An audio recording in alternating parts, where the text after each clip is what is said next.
नमस्कार, मैं जयंती। इस समय मैं वाराणसी के पिंडरा विधानसभा क्षेत्र के चनौली गांव में हूं। आप देख सकते हैं कि हमारे साथ सांसद प्रिया सरोज जी आज इस चनौली गांव में जो किसानों के बीच आई हुई हैं, जो सपा के द्वारा प्रतिनिधि मंडल भेजा गया था, वो उन किसानों से आकर के मिले और बातचीत हुआ है। क्या कुछ हुआ है, आइए आप बात करते हैं। सांसद जी, आज आप किसानों के बीच आई हुई हैं चनौली गाँव में, क्या आप उनसे मुलाकात की, क्या चर्चा हुआ, क्या बातचीत हुई? जी देखिए, जब से हम सांसद बने हैं लगातार हम हमारे जो गांव के लोग उनसे लगातार उनसे कांटेक्ट में रहे हैं। और जो सदन से जब हम चुनाव जीतने से पहले ये मुद्दा मैंने रखा था कि अगर आपकी बेटी जीतती है तो सदन में मुद्दा रखेंगे।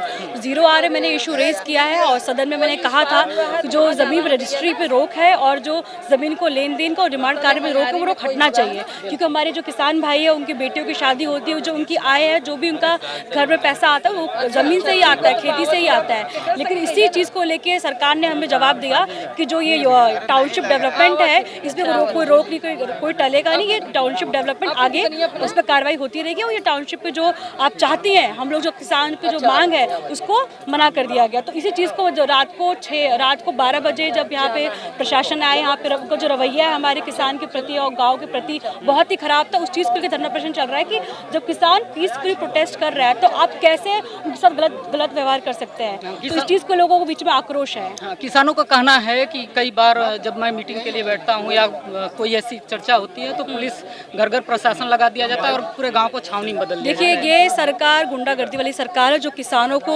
कुछ नहीं समझती है, हमारे अन्नदाताओं को कुछ नहीं समझती है। लगातार हमारे हक अधिकार छीनने का काम कर रहे हैं। आप एज ए अधिवक्ता, आप कोई कानूनी सलाह या कानूनी मदद? जी, हमारे जो संतोष भैया है उनके साथ लगातार मैं उनसे बातचीत होती रहती है कि प्रोसीडिंग कहाँ पहुँचा है, क्या स्टेटस है।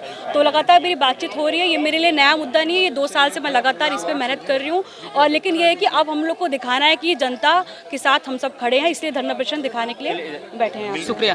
देखिए, हमारे साथ प्रिया सरोज सांसद जी रही हैं, जो उनकी बातें, वो जो उनकी वार्ता हुआ है किसानों से, वो लगातार उस बात को पूरी एक विषय को शेयर की हैं। जो लड़ाइयाँ होगा आगामी, उसको भी लड़ने के लिए तैयार हैं। तो फिलहाल मिलेंगे एक नई सूचना को लेकर, तब तक के लिए नमस्कार।